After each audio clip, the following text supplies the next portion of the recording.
Hello, this is Tracy Sue, and you are listening to What Would Tracy Sue Do?, where we ask better questions about things that matter.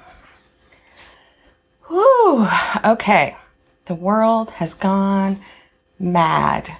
This is unprecedented, and I feel like I moved to this strange land, 3.5 years ago, maybe.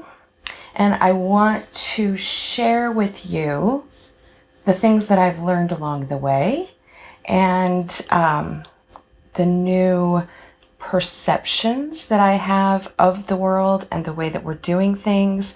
And hopefully that will both bring you some peace, open your eyes to some new realities, and just help you along your way with your whatever you're feeling.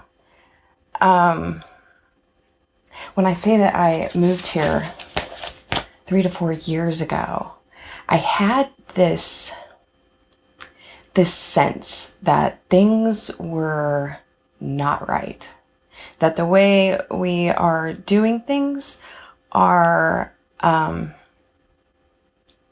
not in alignment with today.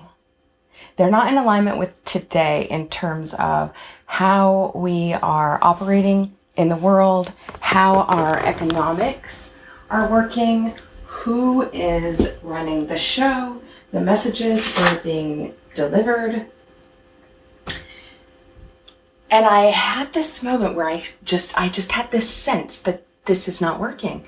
And the question that just continued to repeat itself over and over and over and over and over for years, friends, for years, is what is the point of this? You can go back and listen to some of my podcasts at the beginning where I talk about malaise, and I talk to some other friends who also were experiencing malaise. And what is the point of this is a pretty interesting question, because it goes to what is the point of this country? What is the point of making money? What is the point of living your purpose? What is the point of being alive, right? What is the point of being on this earth? Now, I am not the first person to ask this question. We have tomes of literature where people were really focused on this through philosophy and religious tradition and self-help, right? Like, this is not a new question. I did not come up with this question, but it profoundly hit me. It didn't happen because I had failed.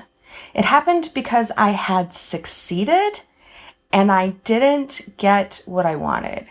And we call this a midlife crisis sometimes, or we call this menopause, or we call this a breakdown, a nervous breakdown, where we just come to this place where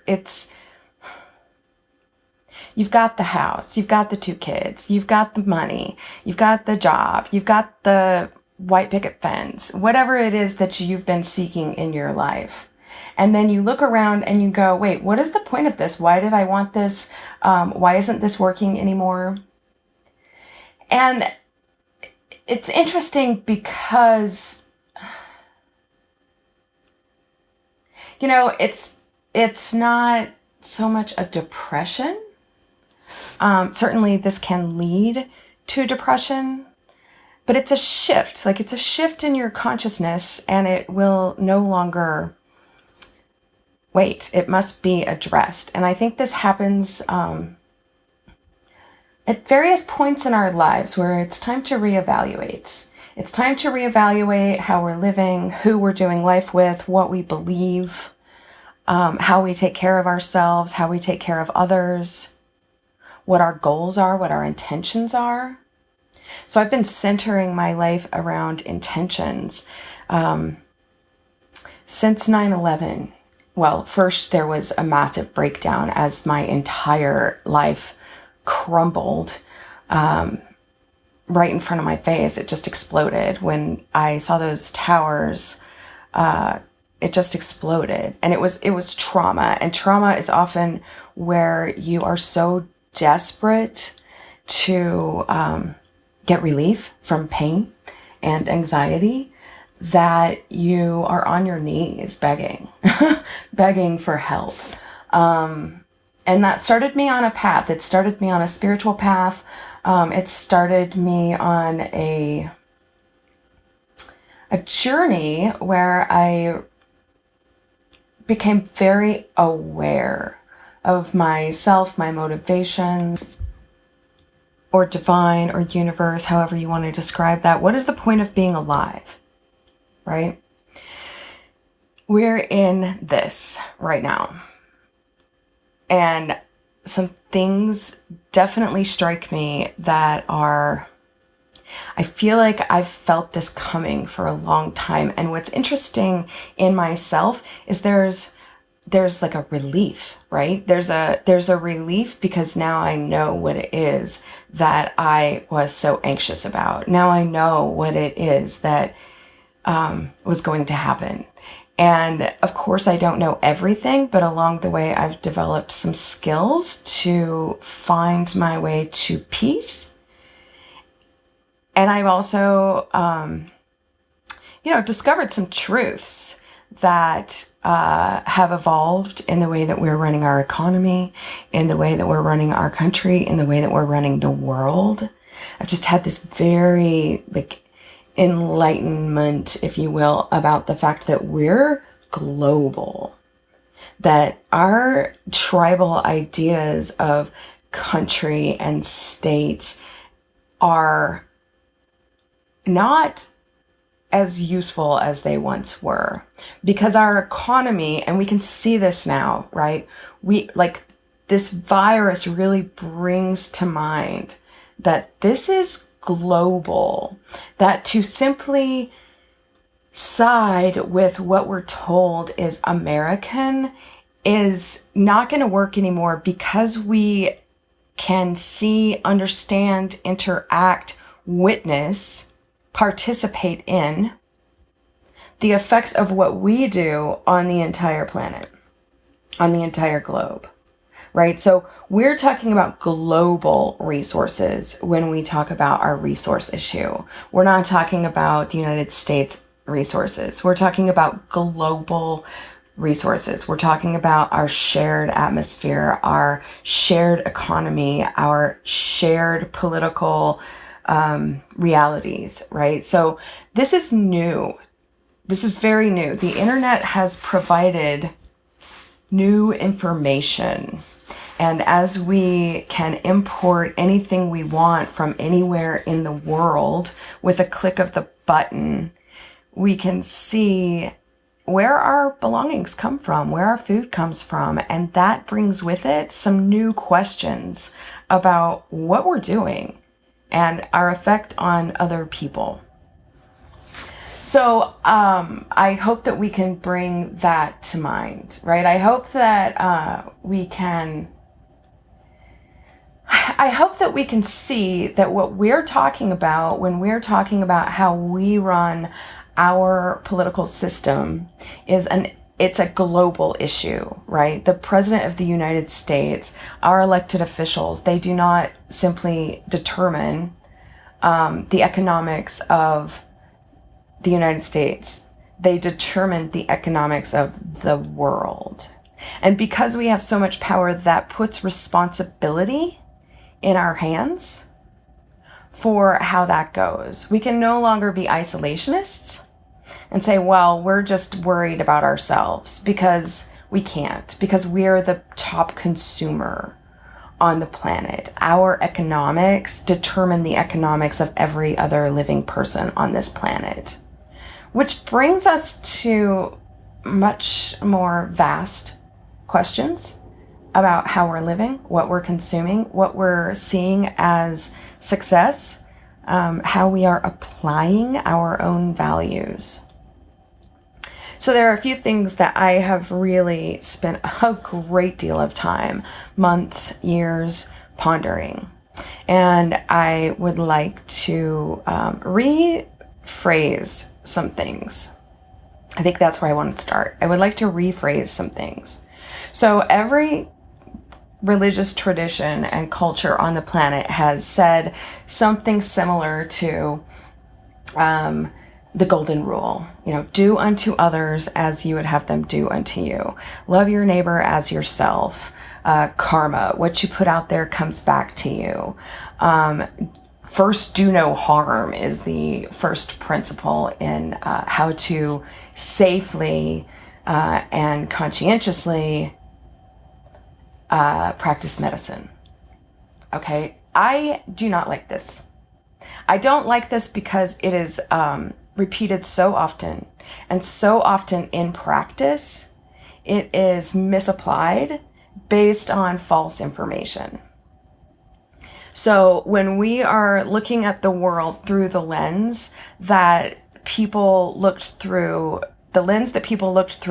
several thousand years ago, there are some fundamental principles in there, but what it means in practice to do unto others is vastly different today than it was then, because their impact was local, right? So if you lived in a tribe and you did not have any information at all about what was going on the other side of the planet, you had very little impact on what was going on the other side of the planet.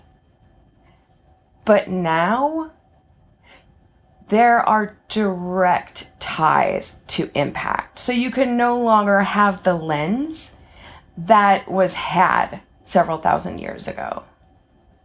Several thousand years ago, when we were applying golden rules, do unto others, love your neighbor as yourself, love one another, karma, what you put out there comes back to you.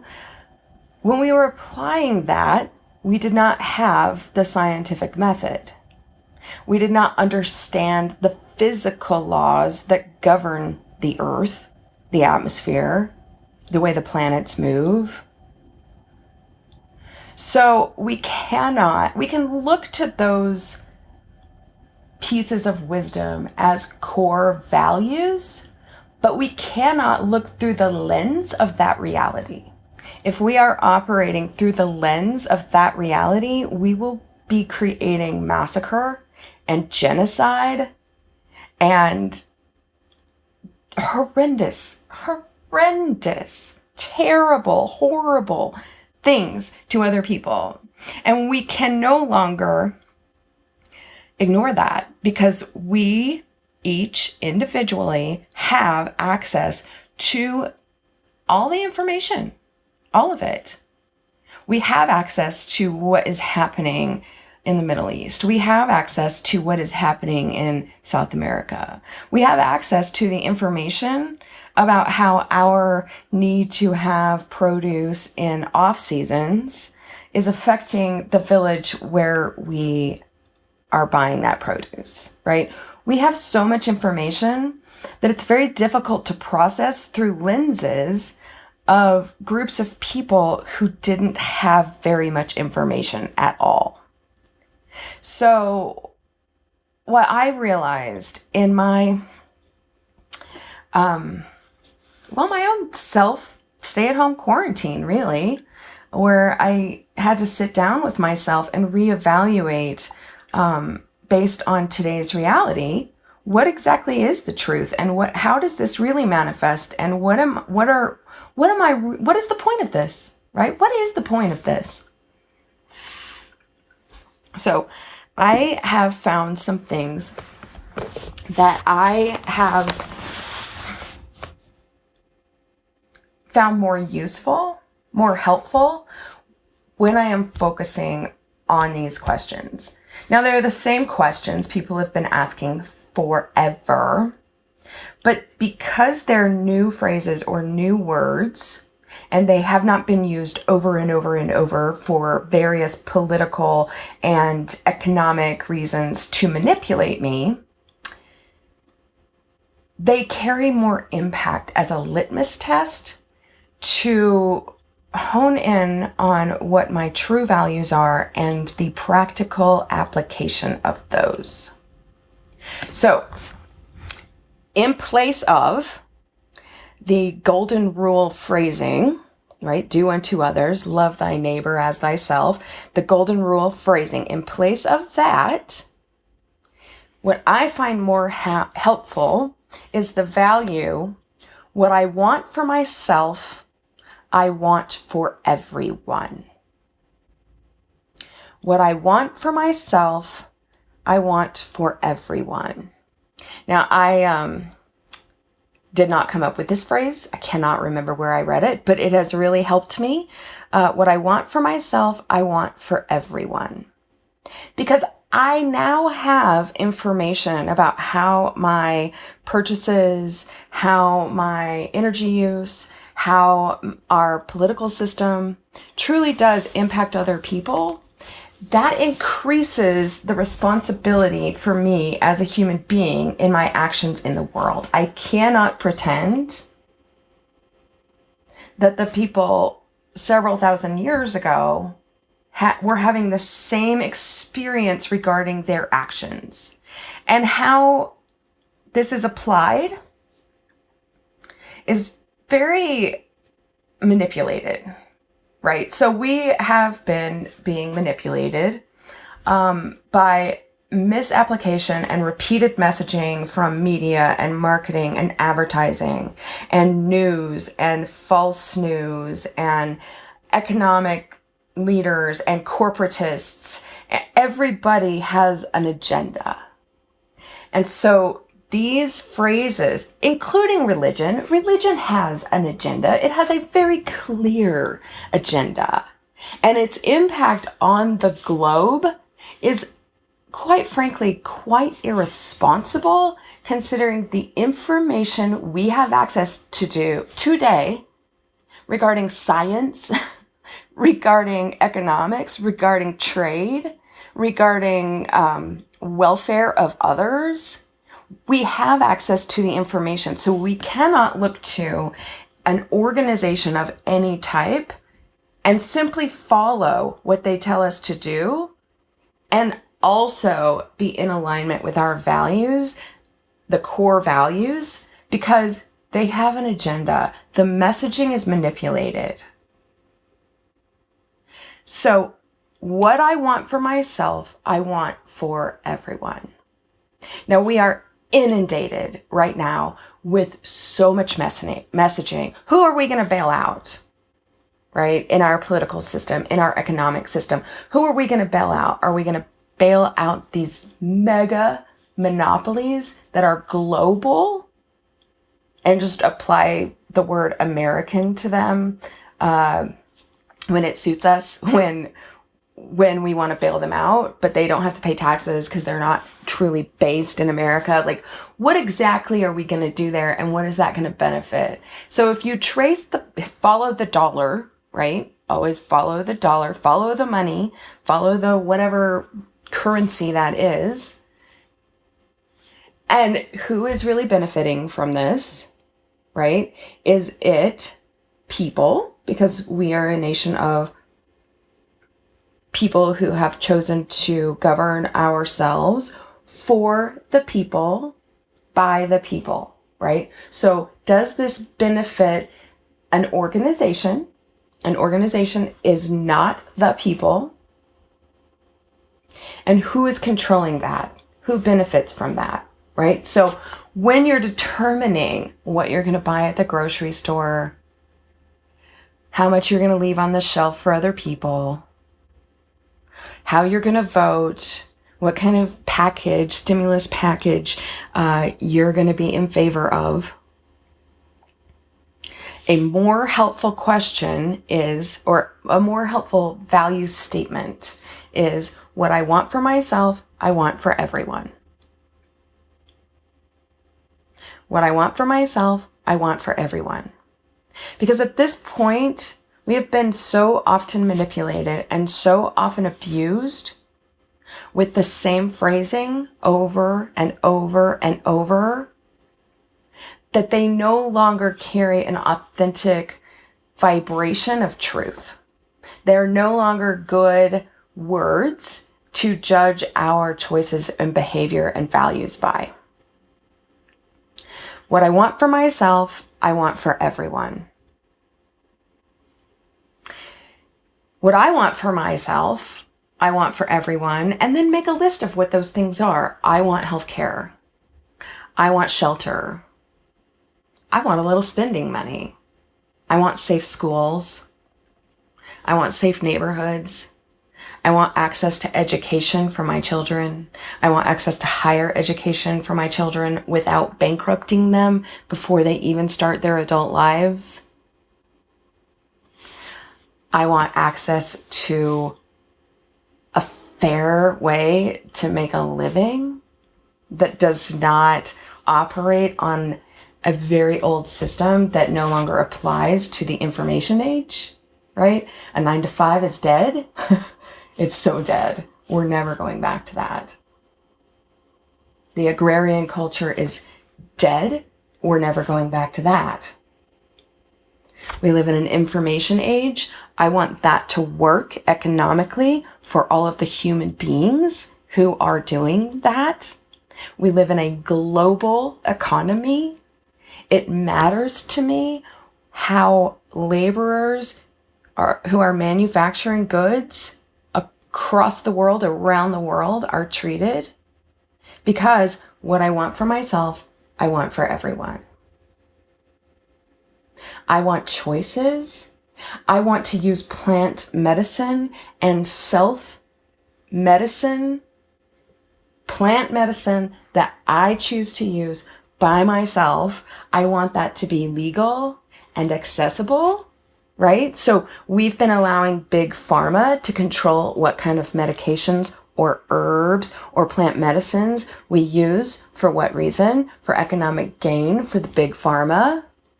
Basically the raping of human beings with extortion prices.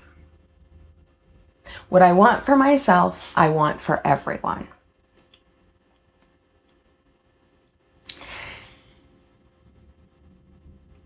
That one helps me. That one helps me a lot. Do I want the choice to do self-care in the way that I feel is appropriate? Do I want for myself and my children to have fair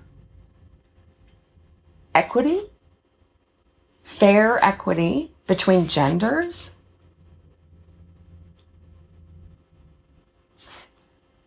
So if you ask this question and you really sit down with what you want, right? What do you personally want? What freedoms do you personally want to choose? Now, here's the definition of freedom, okay?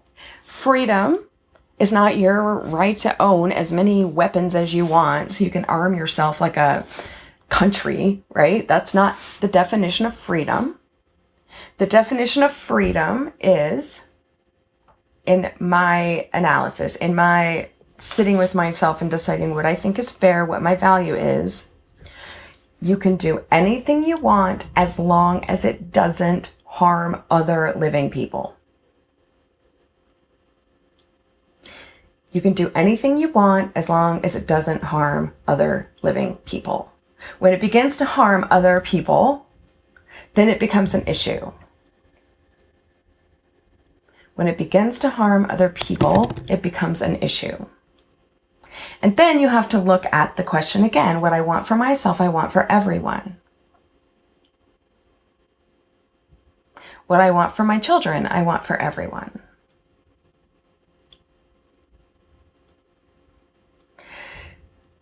Okay, now we're going to come to the word love.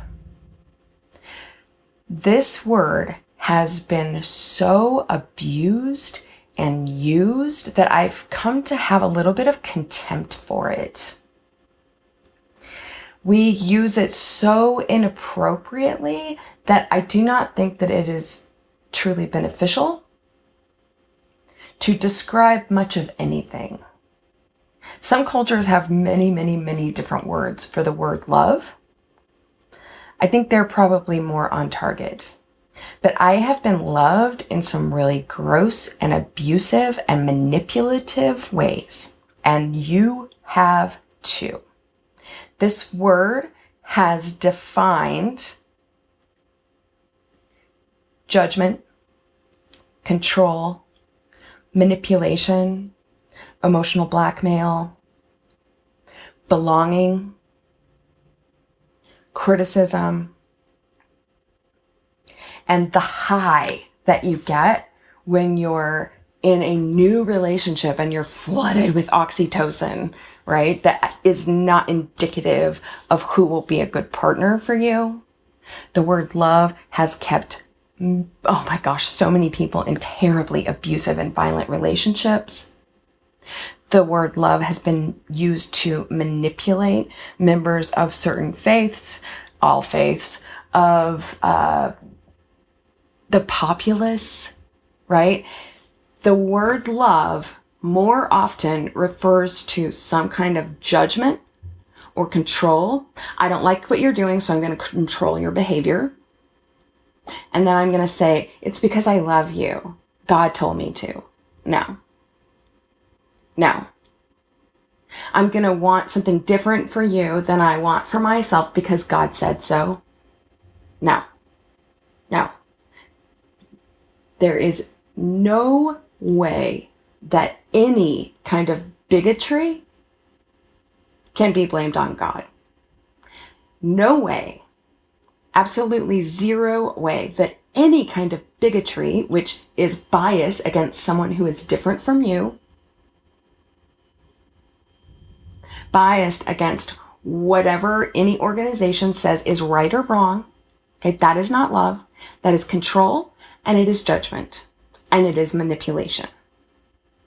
Because what I want for myself, I want for everyone, and it does not stand up to that litmus test. I'm in love with you does not describe a helpful, functional, beneficial relationship between partners.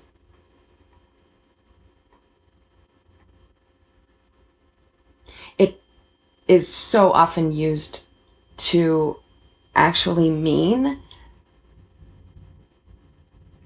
I'm high. I'm getting high from you. I'm getting high from this experience. I'm love drunk. I love you does not describe pain that results from control, manipulation, and judgment. Because this word has been so manipulated and so abused by so many people, by our marketing, our advertising, our media, our religions, our cultures, it has just been completely eliminated in its true value as a value, right? It has been misused that so much and so often and for so many of the wrong reasons that it's not even a helpful word because it's a trigger word. It's a trigger word. So triggers are things that bring up feelings in you that do not match with that word, right? So when I hear the word love from someone, it triggers something in me because I've been loved by some pretty fucked up folks who wanted to do some pretty fucked up things to me. And then they slap the word love on it. And I think, God, I don't want anything to do with this, whatever this is.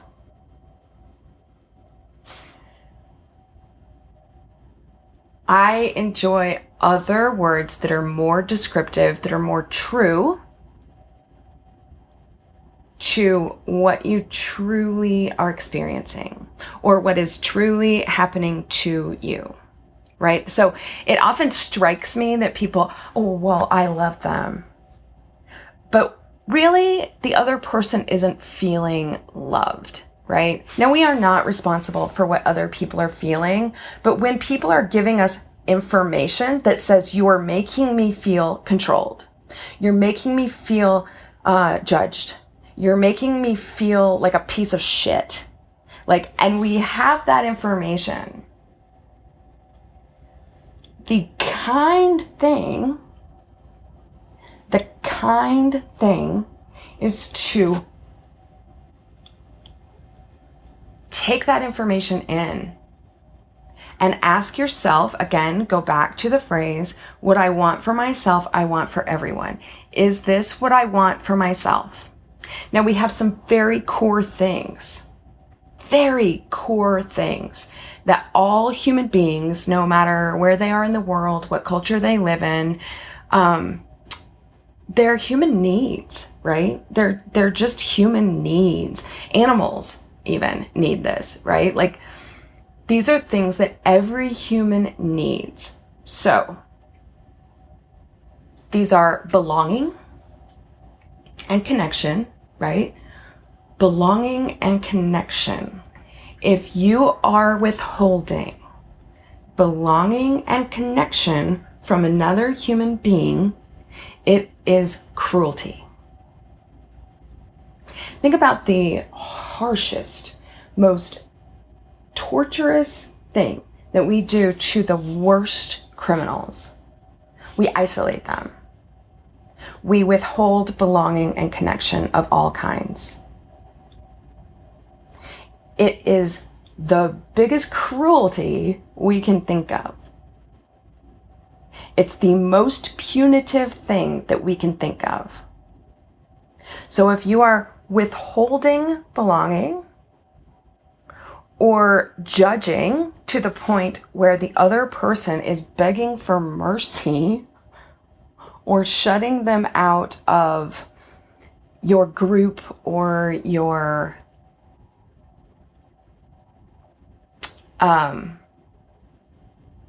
your group, your political party, your religion, your whatever, right? It is a form of punishment. Now, this does not mean there should not be boundaries. This does not mean there should not be boundaries. I've always thought the phrase, love your neighbor as thyself, only applied to men. Because women have we have this weird self-sacrificing, self-loathing experience in terms of body image and, our desire to be treated equally under the law or in the economic system, right? This as carers, right? This is another thing that comes forward with this virus, is that we have devalued carers, mothers, people who care for the elderly, which typically in a family, a woman steps back from any kind of professional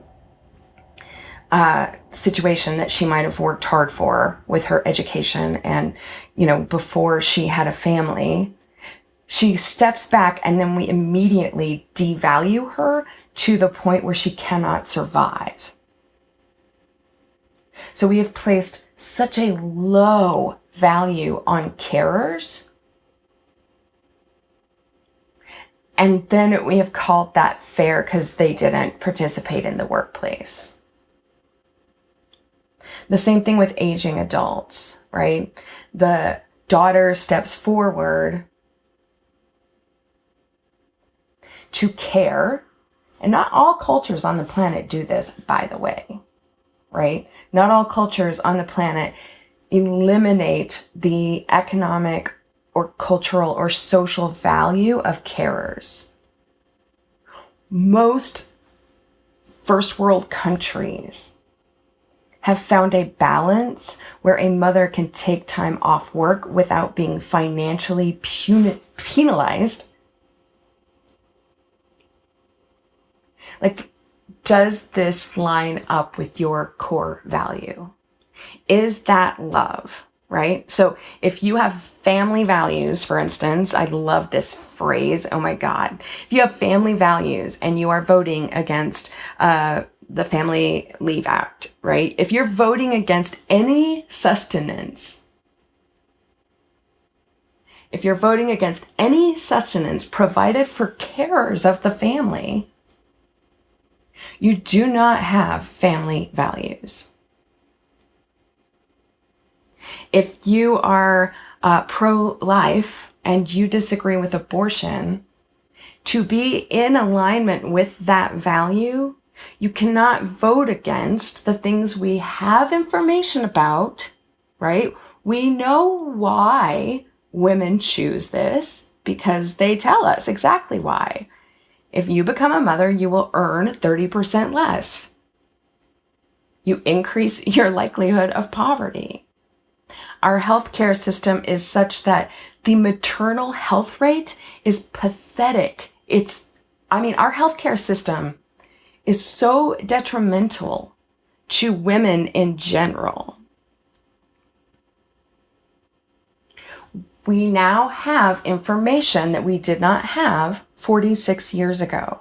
So to pretend that you actually care about this issue and then vote against every initiative that actually can, as a fact, prevent more abortions goes against your value. It is not lined up with the reality of today. It does not line up with the reality of today to pretend that women don't get raped, to pretend that there are not health risks that could kill a woman for having a child, to pretend that orphans are going to all have great homes, to pretend that there are not serious economic penalties for women who proceed with the pregnancy, to pretend that women do not achieve more education, more economic independence if they plan their pregnancies, right? To look at the face of the facts that are applied today with current science, current information, to pretend that women don't have abortions most often when they already have children and they know the penalty they will pay, and pressure from their partners. These are the two main causes. So if you're claiming to have family values and you're voting against all the ways that would actually allow a woman to care for a family appropriately, that's not in alignment with your true value.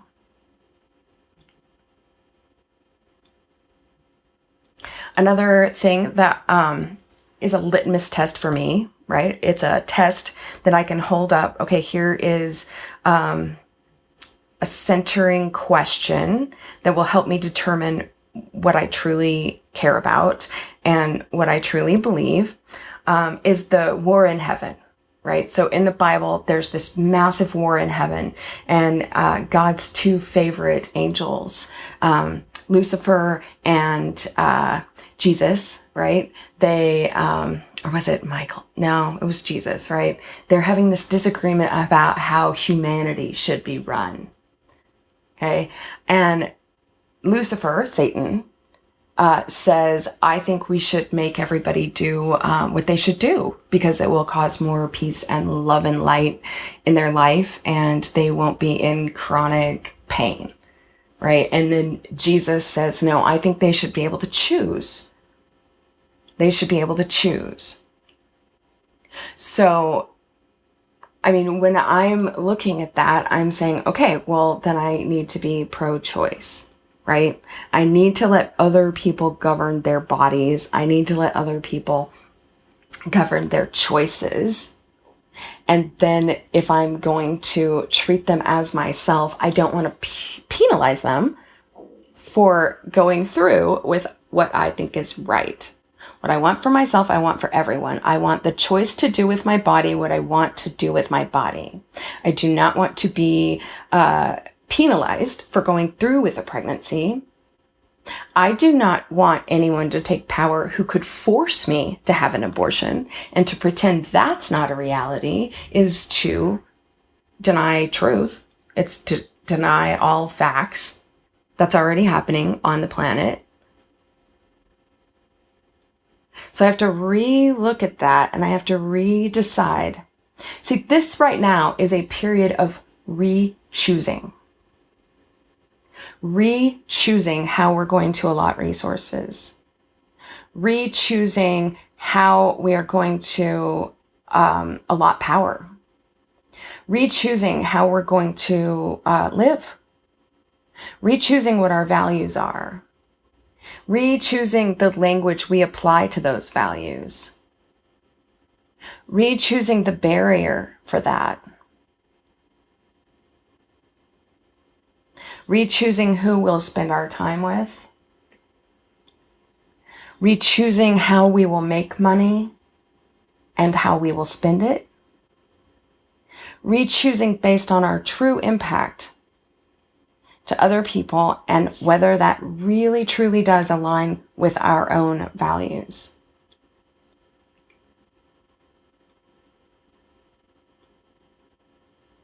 Re-choosing how we treat ourselves. Re-choosing what we do with our time.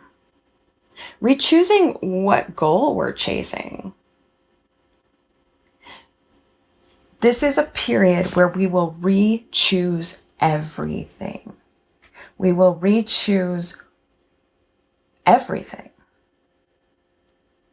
Sitting with this is not easy.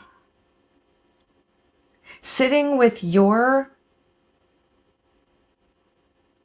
basically requirement to re-choose, because right now the world is reshuffled. It is reshuffling, right? And we, because we live in a democracy, will have an impact. I definitely believe we should have more of an impact on how the global economy is run, on how global distribution of resources are run, of what kind of penalties will be applied to people who lose their jobs through no fault of their own. And even if it is their fault, I mean, who's to say what is someone's fault or not? We can choose whether or not we view things like mental or emotional or spiritual illness as a crime that should be punished, or as a health issue that should be supported through healing. Like, that is a choice that we get to make. This is a period of re-choosing. You can look at the wisdom that has been accumulated over time in answer to the question, what is the point of this? But you must look at it based on the realities of today, based on what we know from science, what we know from psychology and sociology regarding our motivations and the results of our beliefs and information, based on what we know about our shortage of water that's very real, friends. Global water. This is something that cannot be manufactured. The results of land use. Disturbing land releases carbon into the air and it kills soil. If soil is dead, it cannot retain water, it cannot grow things, the microbiome dies, and it's just dirt. Dirt is not soil. We have to choose how we're going to manage our food systems, our water distribution, our wealth. Because here's the thing it's like, I can't even comprehend what we're thinking when we have so much wealth changing hands, and we're still starving. So much wealth is chasing hands that we have the ability to give everyone shelter, to give everyone food, to give everyone basic safety. It's not that the resources don't exist. Natural resources are being consumed, and there has been a redistribution of wealth. But that has not been to the people, right? The wealth that once belonged to the middle class, to people who work hard and do the right thing, has gone to corporatism, right? So this is like mega corporations that own monopolies on food and water and land and money and resources. Very few people are benefiting from that. So yes, there has been a redistribution of wealth away from people. Away from people who commit their labor and their love and their faith and their light to the movement of the world. I don't want wealth to be distributed that way. So when we're looking at these big, giant corporate monopoly bailouts, I know for a fact, as a business reporter for the last 25 years, and as someone who my profession has been deeply impacted by our last bailout, our last two bailouts, 9/11 and the housing crisis in 2008, that wealth is not going to end up in employee hands. It's not. We just did a massive farm bailout and we paid mega food companies millions of dollars. And that is not going to end up in farmer hands. I promise you it's not. I have interviewed dozens and dozens of farmers. The way that we have our farming systems set up, that money is not ending up in farmer hands. They are getting poorer and poorer as days goes on and as they mortgage themselves up to their eyeballs. And then how convenient that OxyContin has flooded into rural farm communities.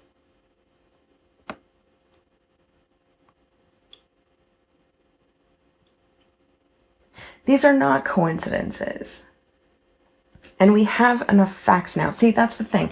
Progress is when we re-choose based on facts, based on information. We are looking at a country right now, a world, a globe that doesn't trust its leader because he got there in a sketchy way. We know that. He got there in a sketch way. His interests are not aligned with Christians. He's just mouthing words. We don't trust him. We don't trust the news. We can look at today and we can say, oh my gosh, if we don't trust our leaders, we face serious health and economic crisis. There's an impact to be so divided. And for the wrong reasons. Because if they're just mouthing the words, and the words are what you want to hear, but all the facts say their words are meaningless in practice, or even if they're telling the truth, but you can't trust them, that's dangerous for everyone on the globe. It is dangerous. We know that it's dangerous. To have a health system that is based only on profit, these companies racing for a vaccine, I'm looking around and I'm going, I don't want to take that. OxyContin is killing millions of people, and it was raced through the FDA by a mega corporation. The same mega corporation that opposes the use of cannabis for health.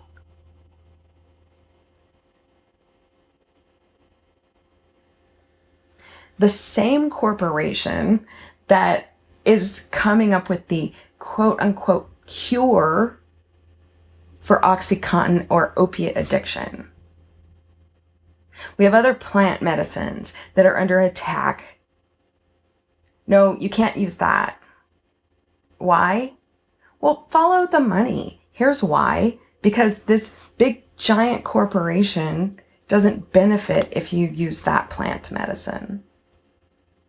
or you're not smart enough to control that. So let's let the FDA and the doctor control that. And oopsie, we just made a big, huge opioid crisis in America by handing that out and pushing it on to people.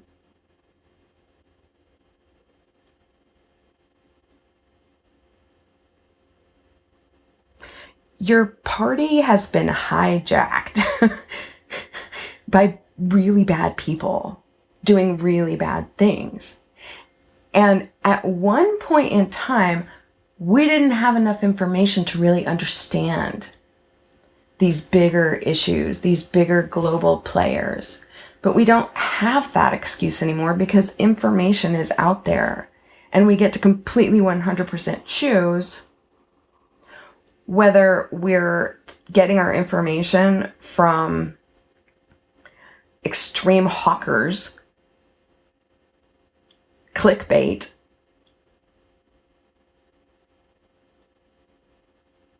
things that are meant to inflame us in anger and panic. And it's hard to decipher. Truly, it is. And none of it will matter if you're still listening to the people you were listening to 20 years ago.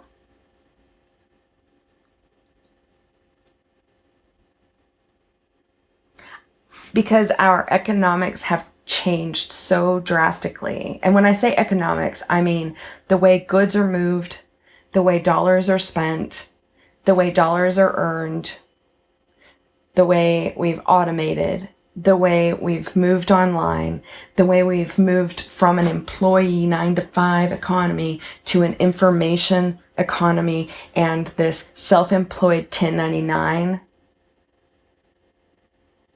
The way we've moved from a system that used to work with a 9-to-5 and our needs such as healthcare and retirement and all of that moved from a 9-to-5 way of working and living to a now you're on your own. The way of being in an office to no longer needing that, right? We are going to learn. There is no way to deny that people can work from home now. And that has changed so dramatically. It's going to change the way money moves, right? So economics is not about numbers. It's about social agreements. It's about cultural agreements about how goods, resources, money, time, labor, benefits. It's about how we move those things globally, right? At one point, you could actually look at the United States of America and say, well, this is a country and this is what we can be concerned about. But we can't do that, right? We have global wars. We have global awareness. We have information, right? The information revolution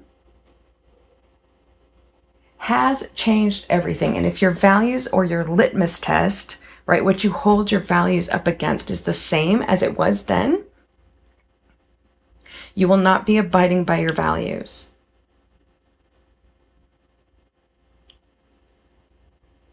You will not be abiding by your values.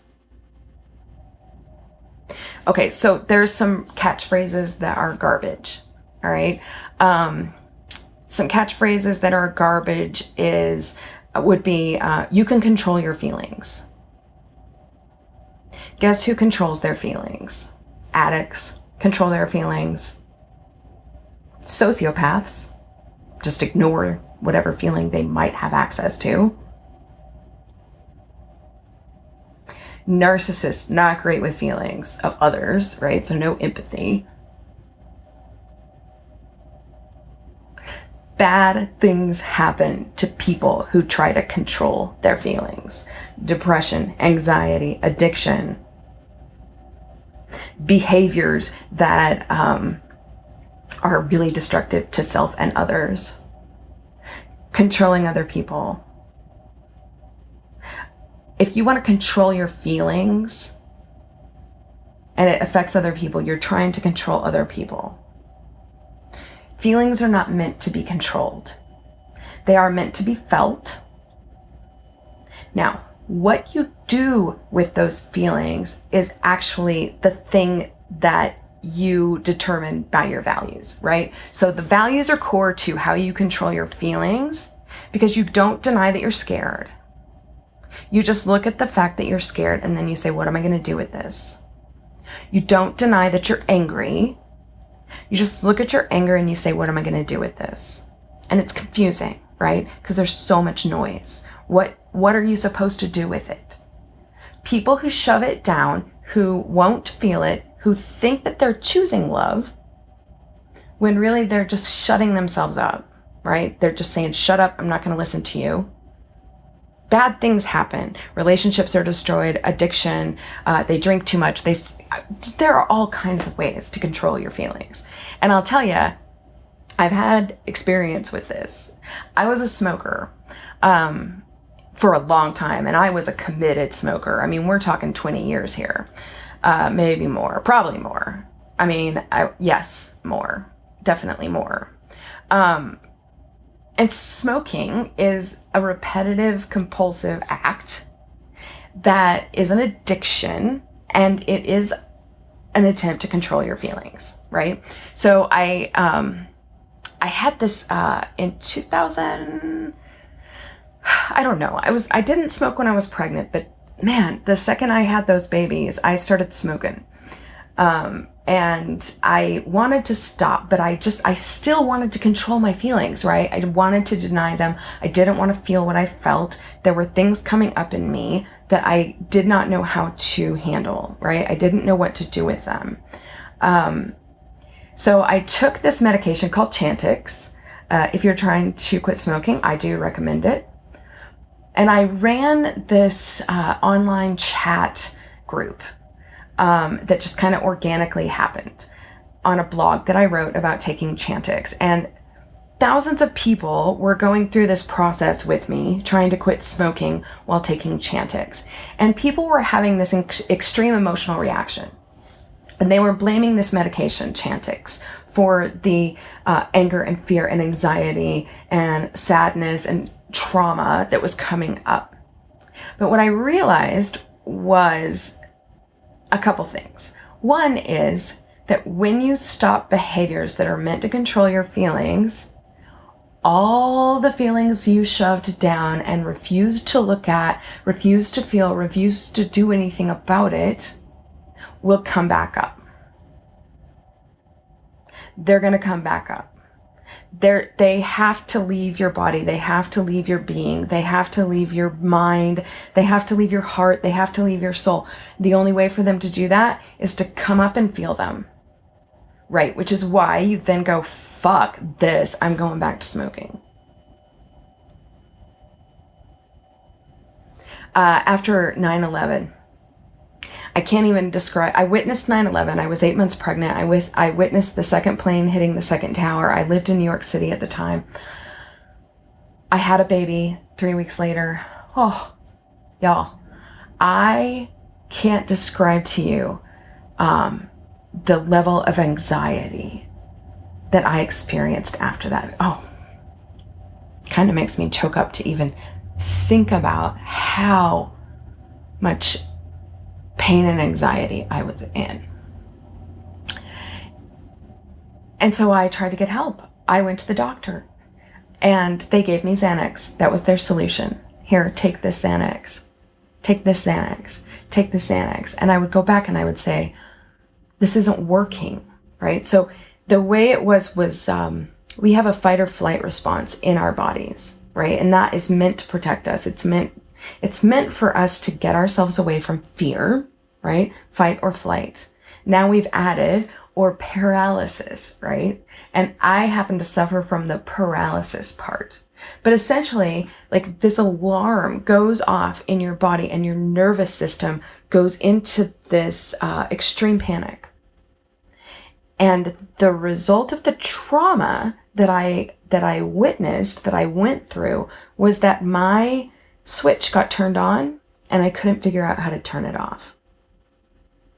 And we didn't have plant medicines or access to other ways to deal with trauma and anxiety and depression that we have now. Again, that goes back to Big Pharma had a reason to stop research that was happening when Vietnam vets came home and were struggling with the results of trauma. We shut that down. War on drugs, just say no. Let's outlaw a whole bunch of medications that we're doing research on that could actually benefit people, and let's stick them on the SSRI for their entire life, right? We did not have what we had now. And so I would go to the doctor and I would say, this is not working. I am in such an incredible amount of panic that I can't, like, my whole body was just vibrating with it. The only time I had any peace was when I was taking Xanax or when I was asleep. So they kept upping the dose and upping the dose and upping the dose. So I became dependent on Xanax. And I had to go to the hospital to get off Xanax for 18 days because they said I was going to have seizures and could possibly die from coming off Xanax. Well, when I came off the Xanax under medical supervision, all of the fear that I had shoved down into myself came back up. And the only thing you can do when that happens is to just hang on to your seat, just hang on to your ass, get a grip, and feel the feelings and go through it. That's the only way. And that sucks. It sucks so hard. Oh my gosh, it sucks. I mean, right now, if you're gonna look at your fear, it sucks. And the idea there is to not control it. In the 12-step program, with addiction, with any kind of recovery movement, there's a prayer. And that's what this is about. There's a prayer. God grant me the serenity to accept the things I cannot change, to change the things I can, and the wisdom to know the difference. Okay, so we get tripped up in the wisdom to know the difference. Okay, so when we're looking at our core values, remember this: you cannot change other people. You cannot control other people. You cannot control their choices. You cannot control how they treat you. You cannot control how they cope, how they don't cope, what they do, what they think, what they feel. You cannot control other people. You can control your reaction to that. You can control how you care for them. And caring for them does not mean you stay in an abusive, crappy situation. Caring for them means that you treat them with respect and understanding, but if it is harming to you, you also care for yourself and remove yourself from the situation, right? So I like the words caring and I like the word kindness.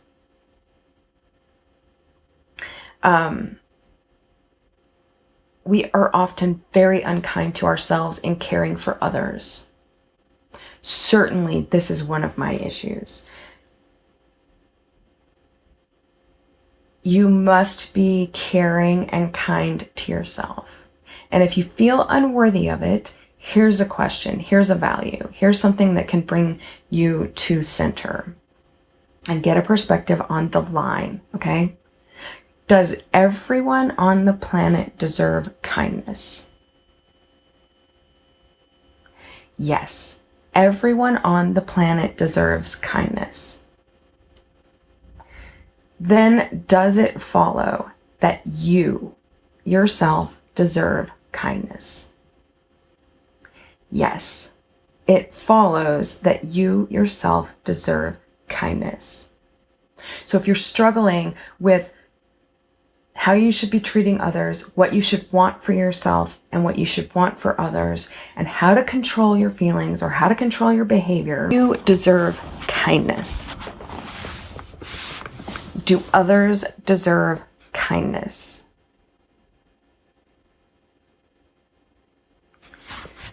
Control is not kindness. Judgment is not kindness. Manipulation is not kindness.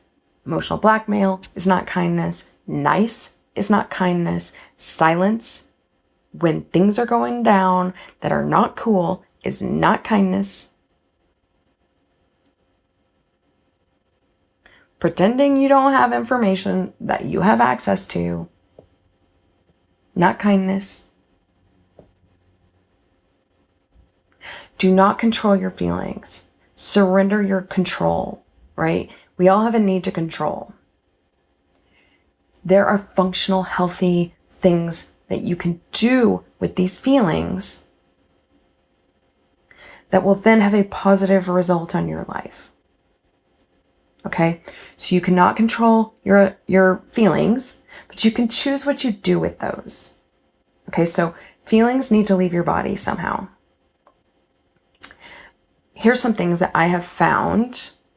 And I do have to mention that those years after Xanax and those years after smoking, right? When all of those feelings come up, this is pretty much when you learn these skills, right?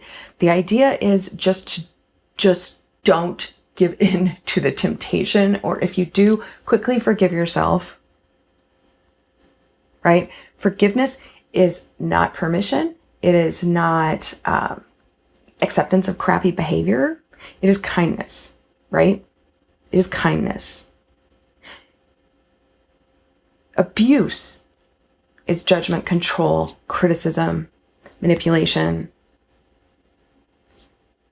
You have feelings coming up. Anger is probably going to be one of them. So what are you going to do about that anger? Okay? What are you going to do about that anger?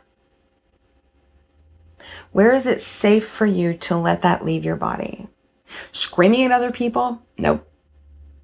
Hitting people? Nope. Kickboxing? Fuck yes. Okay? That's what I learned to do with my anger. Kickboxing. And anger is just anger. It does not matter if you're justified in your anger. It's anger. It's just the truth about how you feel. It is not the truth about how you will feel forever. There are plenty of really good and righteous reasons to be angry, but your anger does not have to be justified. Feelings don't have to be justified. They only have to be accepted and leave your body, right? So if you're angry, kickboxing. Running, people run. Tapping is one that I have really benefited from. So emotional freedom technique or tapping. This is basically like there are acupuncture points in your body, acupressure points. There are places where we store anger. And when you tap on those, you give it a release. Okay. So there are people that I go to for this kind of thing. My friend Daryl Stewart has provided me so much relief in anxiety and anger and frustration because he has this way of like getting really in there to exactly what that anger is, making it okay to feel it, and then relieving that pressure, giving it a way to leave my body through tapping that I have found extremely beneficial, right? Feelings need to leave your body. They do not need to be told to shut up. Kickboxing, tapping, emotional freedom technique. You can find these online. Daryl Stewart has a YouTube channel where he has a whole bunch of videos that you can watch and you can tap. He also sees people privately.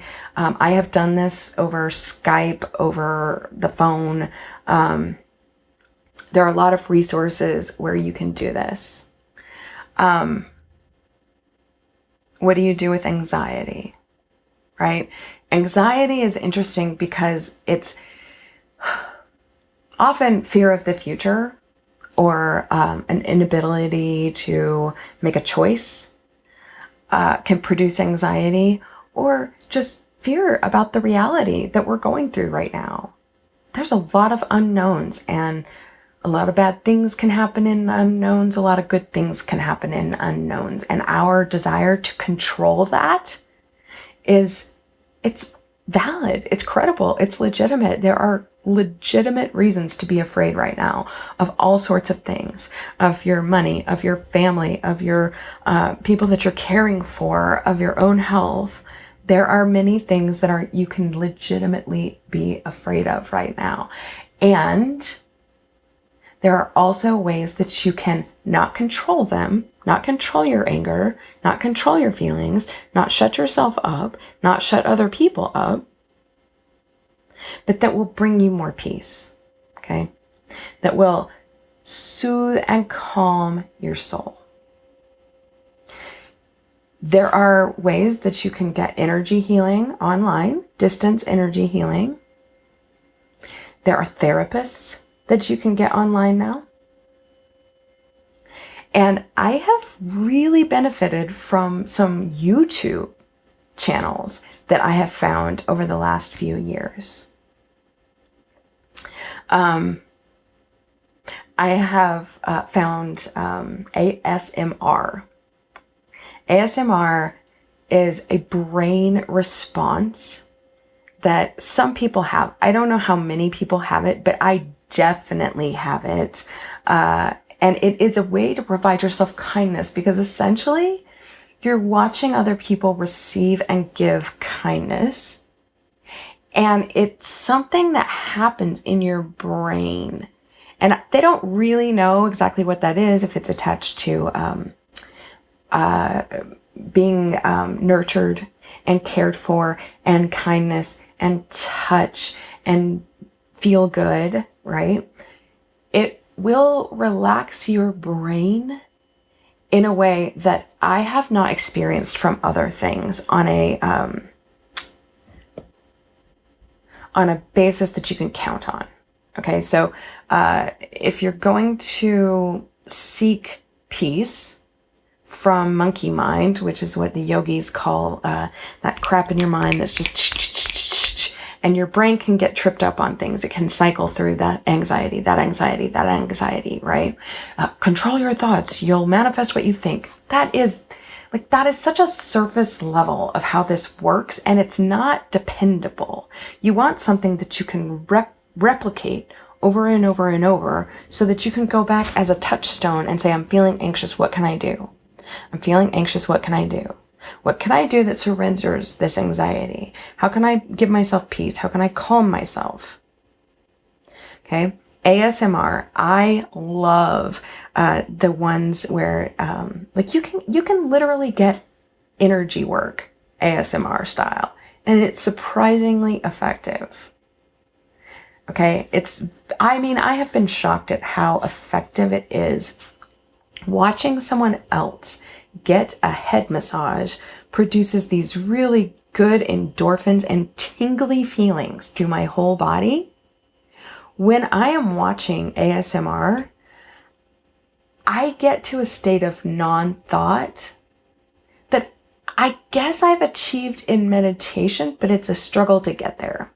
Because I've got these thoughts, I've got these anxieties, right? And to silence those is easier for some than others. But when I watch ASMR, I reach a period of non-thought. My brain just kind of rests. It gets to a rest state. I don't know about you, but I have woken up from 18 hours of sleep and felt exhausted. And there are lots of things for that. But one of those things is that my brain isn't shutting off when I'm sleeping, that I'm not reaching a state of rest.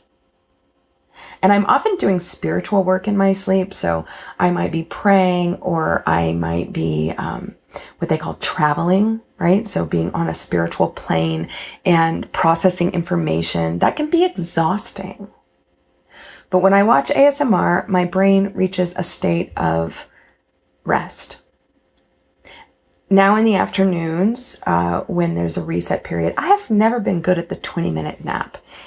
I either need an hour and 20 minutes, or the 20 minutes I just lay there with anxiety that the 20 minutes is going to be over and then I have to wake up and I waste the whole 20. It's just not a pleasant experience for me.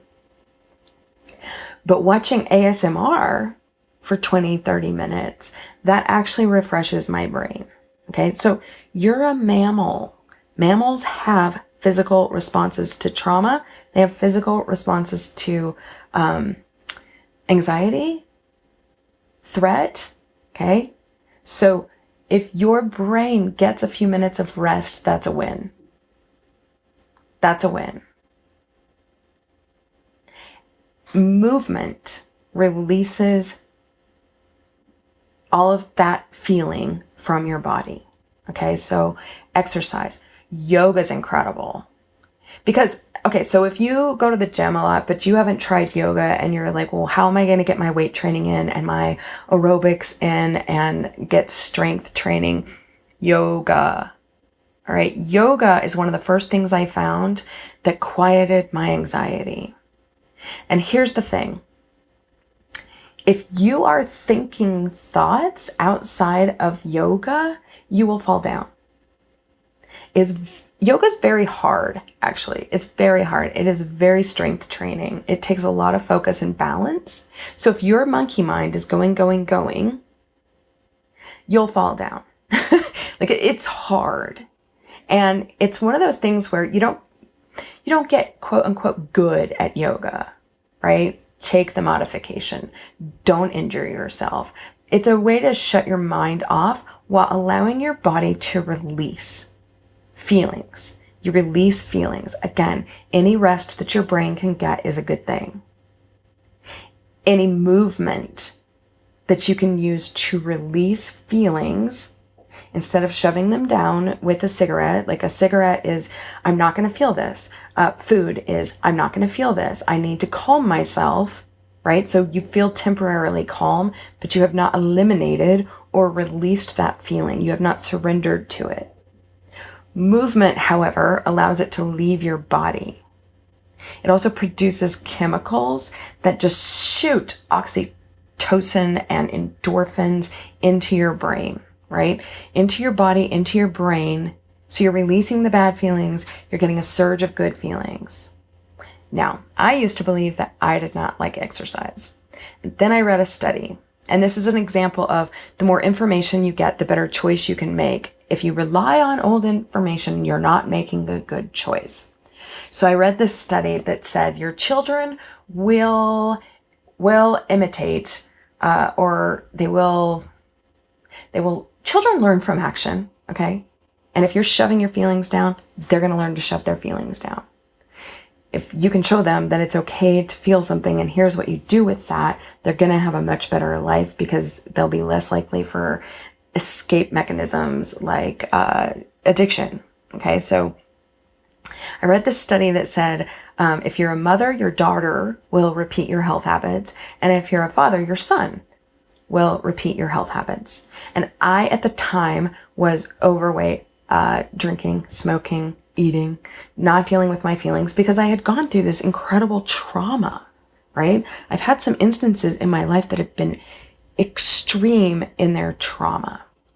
And I did not know what to do with them. I did not know what to do with them. And that's okay, right? That's part of the surrender and the acceptance. But I learned what to do with them the hard way. And I decided that, well, this is not good. So I'm going to start exercising. And I had never had an exercise practice as a young woman aside from going out dancing because I didn't need to. I was thin and I looked good and, whatever. And I would take something like Fitness for Life and they were all about the running. I do not fucking love running. I hate it. It just jars everything about your body and I do not reach any kind of endorphin high. And also, I was a smoker. So all it did was just make me hack up fluids from my lung. It was just a terrible experience. So if that's presented to you as the only exercise you can do, yeah, fuck that, right? You're not going to do it. So the trick is you find something that you love, right? I found yoga. I found kickboxing. These are fun. And also I committed, right? I did a self-tithe. And I highly recommend this, a self-tithe. I thought there are 24 hours in the day. I can tithe to myself one of those hours for exercise, for taking care of myself, for meditation, exercise, that kind of thing, right? Massage, touch, whatever kindness that I could give myself. So, and I insisted that I do it. I would just think I can give myself 1 hour a day, right? So if I'm going to live in this body for 90 years, it's going to take an hour a day for me to do that without like serious problems. So I just did it, and it took me 3 years to love it. 3 years to love it. And what my kids believe about me is that I love to go to the gym. And they believed that about me before it was true. See, there's a bit of stubbornness in getting yourself through addiction, through anxiety, through depression. There's a bit of insistence that you're going to figure out a way that works for you to achieve what you need to achieve without trying to control your feelings or deny them or shut them down or do terrible things to yourself or terrible things to other people, right? These are practices, which means there's no place where you will have achieved all of it. The only goal is that you do something, right? That you insist that you're gonna do something. That's where will comes in, where you're like, you know what? I'm going to make myself love it. If 5 minutes is all I can do, 5 minutes is all I can do. And there have been periods of my life after surgery or after certain traumatic experiences that 5 minutes of yoga is all I could do. And I'm going to tell you where you can find that. Okay. YouTube has so many yoga practices, and you can choose them based on time. You can choose them based on level of hardness or easiness. You can choose them based on style. You can choose them based on your preferred yoga instructor. I'm always someone who has benefited from going somewhere, right? Going to the gym. I thought that I would hate to take group classes, but what I discovered was they start at a certain time, and so you can arrange your schedule around them, and you can just, get up, get ready, and go to this class. So I've been going to the same kickboxing class for 9 years, and now I can't go to the gym. So you're gonna have to figure out a way to do it at home. And YouTube is amazing here.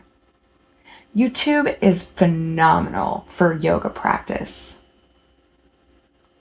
You still need to get it on a schedule. If I don't do yoga first thing in the morning after my coffee, it's not going to happen all day. I'll have good intentions. I'll think about it. I'll talk about it, but it won't actually happen unless it's first thing in the day. Now, my favorite yoga instructor on YouTube is Yoga with Adriene. And she's just this cute, bright, happy, fun chick. And she has 5-minute yogas. She has 45-minute yogas. She has an hour yoga. You can choose what you feel like that day. And there are dozens to choose from. Every year she does a 30-day yoga at the beginning of the year. And I've gone through those sequences at various times in the year. And they're, 20 to 40 minutes. And if that's where you need to start, that's where you need to start. There's no shame in that. The idea is that you're doing something. You're being kind to yourself, right? These are acts of kindness for yourself and others. Because if you're dealing with your anxiety, you're dealing with your anger, you're dealing with your thoughts, if you're dealing with these things in a if you're dealing with these things in a healthy, helpful way, everyone around you is going to benefit. Everyone around you is going to benefit. So if you have all of these feelings come up, movement, tapping, energy work, ASMR, and journaling, okay? Journaling is fantastic. Journaling is just where you get to lay out the truth. I am an avid journaler. I've been doing it since I was a child. I cannot tell you how beneficial this is for me. I don't necessarily do it every single day. I do it when I have something in me that needs to go somewhere. Okay, so anything you write out will be something you're going to be more likely to remember. So if I learn something about myself or my motivations, I want to write that down, because now I've given it a place to go to make it more concrete. And whenever I have feelings that come up that just need to come out of myself, whether they're angry, whether they're rational, whether they're frustrated, whether they're anxiety driven, whatever that feeling is, joy, I don't care what the feeling is. It needs to come out of you. And in a journal is a lovely way to do it. These are not for publication. They're not for the eyes of others. They're not to shame yourself. They're just things you feel. And instead of denying them, you write them. This is experiencing your feelings and telling the truth about them, surrendering to the fact of them, right? They say feelings aren't facts, in the sense that just because you feel someone has slighted you did not mean that they were doing that to harm you, right? But feelings are facts in the sense that you are feeling them, right? It is true that you're having this feeling. It is true that you're having this feeling of anxiety. And how do you know what it is? Just write it out. It will come out of you, right? You can reach a state of flow when doing art, when doing journaling, when doing writing, when doing exercise, right? So when you reach this state where you're willing to look at the truth of yourself, the truth of your feelings, you give it a place to go, right? So if you're going through quitting smoking, if you're going through addiction, if you're going through anxiety about our current situation, it is important to give yourself the space to allow that to be true. Now, some of this writing and some of this thinking and some of this feeling is going to come from your ego, and some of it's going to come from your soul. Now, your soul is what I call the higher core self of you, right? It's a deeper knowing. It's not your personality. It's not your human incarnation. It is the piece of you that is God, or the piece of you that is in contact with God or universe or spirit, whatever language you use around that. That is telling the truth. Your soul is telling you the truth. The core truth, the essence of truth. And your soul will always be kind to you. Your soul says loving things to you. Your soul adores you. Your soul does not judge you. It does not criticize you. It does not shame you. If you're writing those words down, you know that that is your soul. Loving words, kind words, gentle words, sweet words, encouraging words. That is your soul. And that is what is most true about you as a being. There is another voice that you will notice when you're writing, when you're feeling anxiety. And this voice is what I call your ego. Now, your ego are all the outside voices and all of the critical voices in your head. Okay? So it's your parents, it's your religion of youth, it is your politics, it is Fox News, it is Oprah, it is your neighbor, it is your husband, it is your spouse, it is your kids, it is everything that is not your core self is your ego. That's how I define it. Okay, that's how I define it in my life coaching, in my writing, in my personal practice. Okay, outside voices are your ego. They do not tell you the truth. They can give you clues to the truth, and they can mirror back to you the truth, and they can give you information, but only your soul and God tell you the truth. And the trick to all of this is to be able to differentiate the two, right? So you're accepting the things you cannot change, you're changing the things that you can, and there's the wisdom to know the difference. When you are journaling, it is important to allow both voices to come out freely. You're not thinking of things to say. You're not following a formula. You're writing down what's inside of you so that it can come out. You are not judging it. You are not looking at it. You are just allowing it to happen for you. If it is your ego coming out, great. That's good information. right? You can look at that and you can say, does this line up with my values? Is this kind to myself or others? Do I want this for myself? It's information. Now, journaling is not meant for anyone else's eyes, and that's really important because this allows you to tell the truth about your feelings. It doesn't have to be a fact. Like, you can believe things that are not true. That happens all the time. We believe things that are not true. Most things that we believe are not truths. Because messaging to us, about the world, has been so distorted by so many sources that most of what we believe is not true. Your soul knows what's true. Your ego knows what it is just blathering on about, okay?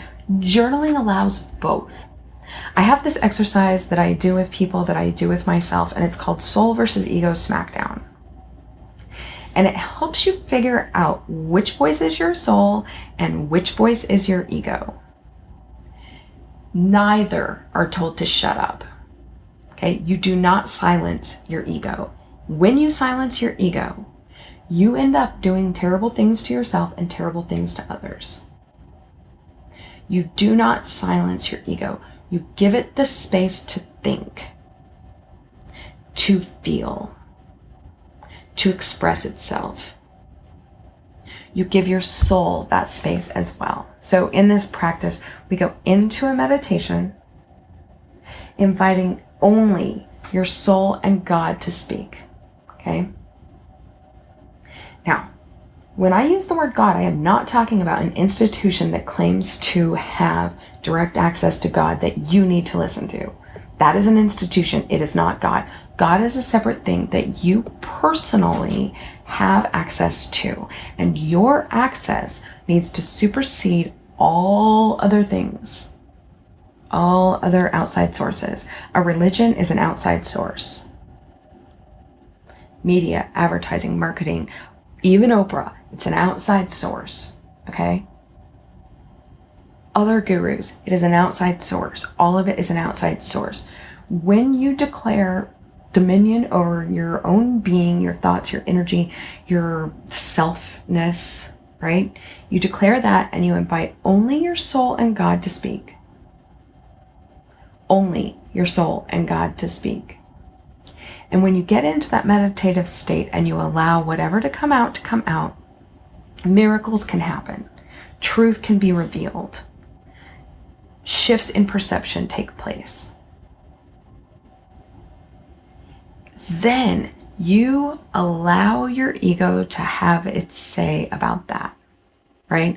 So if your soul is telling you, I want to be an artist, or I want to leave this marriage, or I need to quit drinking, I don't care what your soul is telling you. It can tell you the teeny tiniest little thing, because teeny tiny little things add up and change your life. It can tell you the teeny tiniest little thing, and it can also tell you really big things that are scary, okay? And your ego will come up and it'll say the tiny thing is irrelevant. And it'll say, oh, well, everybody in town is going to judge you. Or it'll say, you're just stupid and crazy, right? That's okay, right? You don't tell your ego to shut up. You let it have its say, and you let it have as much say as it needs to have. You then look at these two things, these two writings. And I like the writing because there's a visual evidence of these two parts of yourself. There's visual evidence. And what I have found over and over and over and over and over, doing this with so many people and doing it with myself so many times, is that a soul is kind always. It is caring. It uses gentle language. There is a difference in handwriting that is pretty fascinating. So if your soul has actually been given the opportunity to express itself, the handwriting is often curvy and lilting and pretty.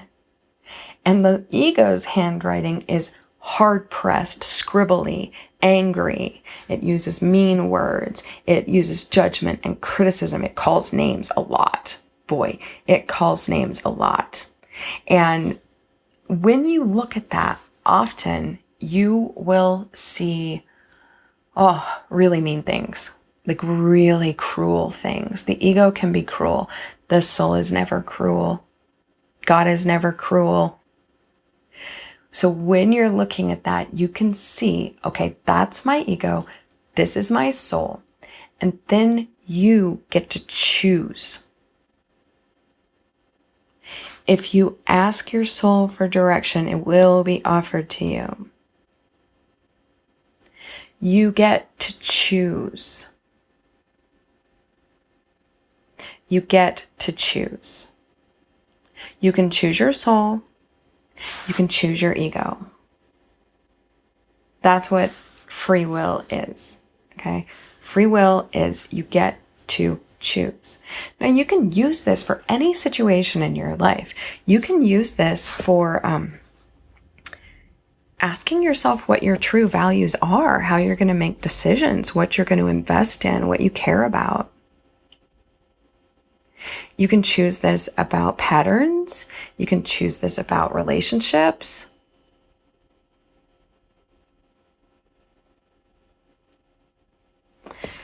I have this meditation on my website, and I also, if you scroll back, I wrote this book called Soul versus Ego Smackdown. If you scroll back in this process, or in this podcast, and go to the Soul versus Ego Smackdown, I read aloud this book, and the meditation is included in that. There is also a meditation on my website, tracysue.com. I also have this and a whole bunch of other tools to help you figure out how you're going to re-choose, what you want to re-choose, how you want to respond to the outside forces that they're shocking enough to disturb your peace, right? Let's not deny that. They're shocking enough to disturb your peace. So what are you going to do about that? What do you want to do with that? Okay. How can you say yes to your soul and tell your ego to suck it? All right. So Soul versus Ego Smackdown, how to say yes to your soul and tell your ego to suck it, is a book that I wrote. You can get it on Amazon. You can read the whole thing. In that is the meditation. You can listen to the whole thing on this podcast, scroll back and find it. You can go to my website and I walk you through that meditation, and there's a little handout. You can come to Patreon, where I have a whole bunch of these kinds of tools.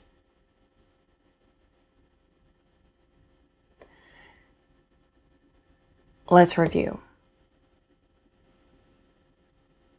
There is language that is no longer useful because it denies our present circumstances, or the words are now trigger words. They have been manipulated. They have been distorted. There are other agendas behind it. It is time to re-choose what we believe. It is time to re-choose our values.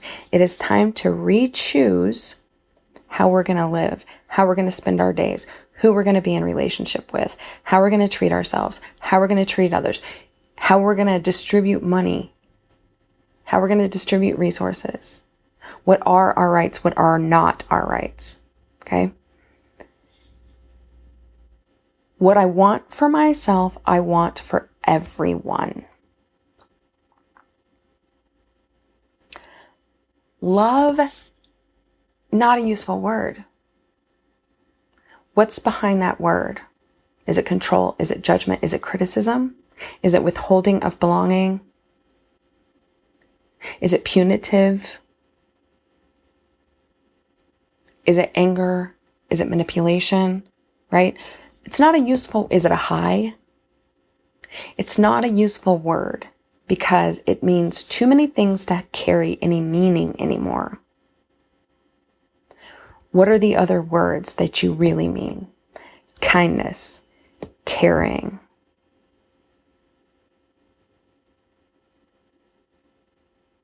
equal, right? Those are better words. Compassion. joy. They're better words because they actually mean something real. They mean something because they're more specific and more specifically convey what you mean, right? Being intoxicated with someone is not being in love with someone. Loving someone while withholding belonging, loving someone while withholding validation, that is not loving someone. If a person feels assaulted by your love, that is a cue, that is a clue that you are using that word in an incorrect way that does not convey what you're actually doing. Love does not produce angst. It should not be painful. If it is painful, that's an indicator that it is control and judgment. What can we control? What should we control? God grant me the serenity to accept the things I cannot change, to change the things I can, and the wisdom to know the difference. You can never control other people, and you shouldn't control your feelings. If you control your feelings, if you control other people, shit's gonna go wrong. Things are gonna get all fucked up. They're gonna get weird. They're gonna get, it's just bad things are gonna happen. Do not tell your fear to shut up. Do not tell your anger to shut up. Do not tell your frustration to shut up. Just notice them and then ask yourself, what is this about? Write it out. No judgment, no criticism, no withholding. Just write it out. It doesn't have to be true to write it out. You want it to leave your body. Movement allows things to leave your body. Tapping allows things to leave your body. Energy work can allow things to leave your body. Massage can allow things to leave your body. There is a direct mind-body connection. If your body is having trouble, something's going on in yourself with your feelings, right? That may be manifesting physically, right? You need to listen to your body. You need to listen to your feelings. You need to listen to your thoughts and observe them and just say, oh, okay, that's good information. That's good information. And then you react with kindness to yourself. Does everyone deserve kindness? Yes. That includes you. Does everyone deserve kindness? That includes you. There are many, many, many, many, many voices competing for your attention. Right now is a time when we should be informed, but the headlines are probably enough. Okay? The headlines are probably enough. If you are spending a day watching Fox News, you will never find peace. If you are spending 24 hours with the 24 news cycle, you will not find peace. What I am enjoying are podcasts that go deeper into issues. I read a lot of books. I read a lot of books about happiness. I read a lot of books about joy. There's a book called Joyful right now that I'm reading. It's somewhat dry, but also really informative, and it's giving my brain a chance to rest. Anytime you can get your brain to rest is a good thing. ASMR, yoga with Adrienne, going outside, taking a walk, taking a bike ride, eating good foods, getting a ton of sleep. During a period like this, we sometimes shame ourselves because we're so tired, but your brain is processing. You're trying to process a lot of information, a lot of feelings. There's a lot of dots to connect. So sleep. Sleep. Sleep, sleep, sleep, sleep, sleep. It's so beneficial for you. Sleep has gotten a bad rap. Like, sleep a lot. Let your body sleep because your brain is so tired. It's taking in so much information right now. Your feelings are like, you're having to process feelings and thoughts and information so quickly that without checking out, without going into denial, without telling yourself to shut up, you want to give your brain rest. You want to let feelings move and leave your body. You want to give people grace. Now, grace is another word that I don't particularly love. I prefer acceptance, kindness, caring, allowing it to just be. I don't love grace because it's just used weirdly in religion to where it doesn't carry enough meaning to have meaning. I remember when I was trying to work my way through coming out of Xanax, people kept saying grace, grace, grace. Oh, what does that even mean? Right? If you can't figure out what a word means, go looking for another word. Or if you find yourself repeating a word, look that word up and look for synonyms. Just listen to your thoughts. You don't have to tell yourself to shut up, and you don't have to call yourself names, and you don't have to shame yourself for having thoughts that you feel are wrong. All you have to do is address that stuff appropriately, which means being kind to yourself and being kind to others. And if you choose some core things on which you are going to build your life around, and this doesn't happen overnight. None of this happens overnight. Day by day, you choose an activity that brings you more peace, but some days are going to be better than others. Sometimes it's going to be easy. Sometimes it's going to be hard. Sometimes a feeling's going to come up and you have to process it and you don't know what to do with it. Great. That's why you want to refer to these types of activities.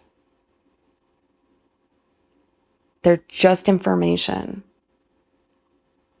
You just want to surrender to the idea that this is just information. That's all it is. What do I need to do with this? What do I need to do with this that's a kindness to myself? What do I need to do with this that's a kindness to others? Can I control this? It's an interesting question because as Americans, we have somewhat control, but not direct control.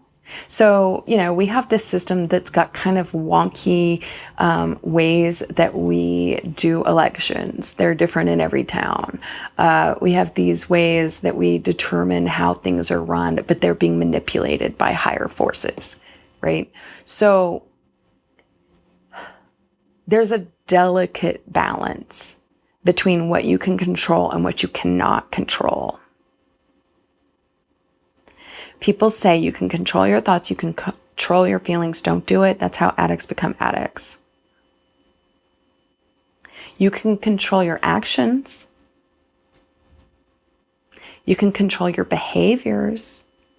You can control what you do with those feelings. You can control your awareness of how you impact others. You can adjust your behavior based on other people's flaws. That's kind of what I think of as grace now, right? Other people are allowed to be scared. They're allowed to be wrong.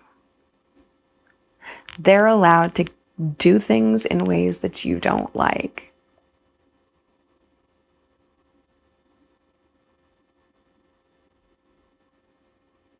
You're allowed to set boundaries with that as a kindness to yourself. Now, there are those of us who want to throw ourselves out there and help everyone.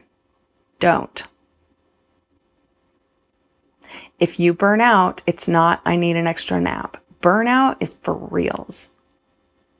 Burnout takes years to recover from.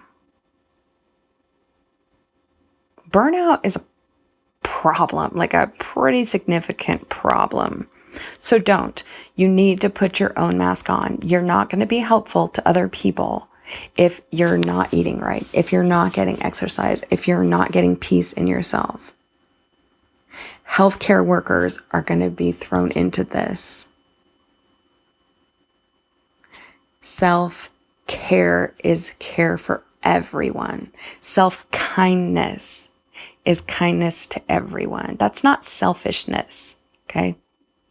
There's a phrase called otherish. I like this. I read it in a book. I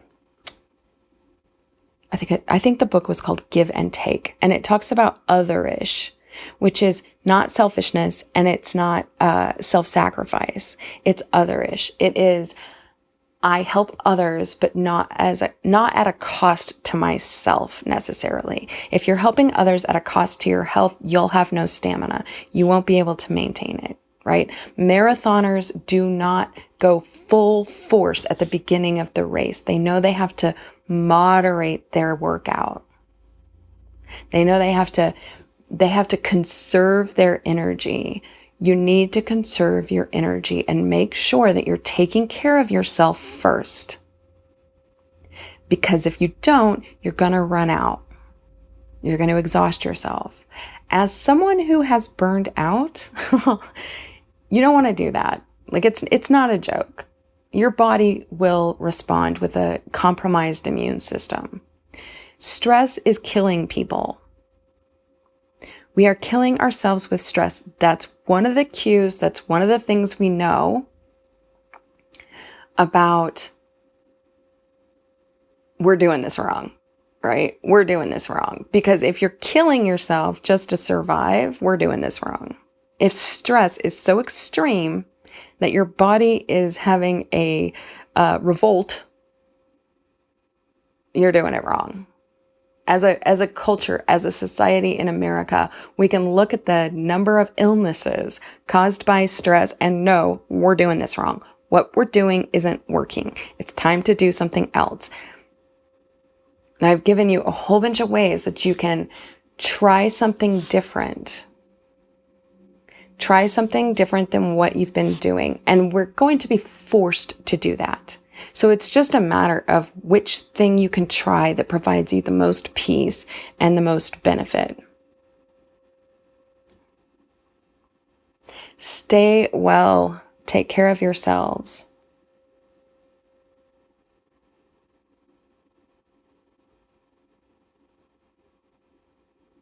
I will talk to you soon. And thank you so much for clicking and listening.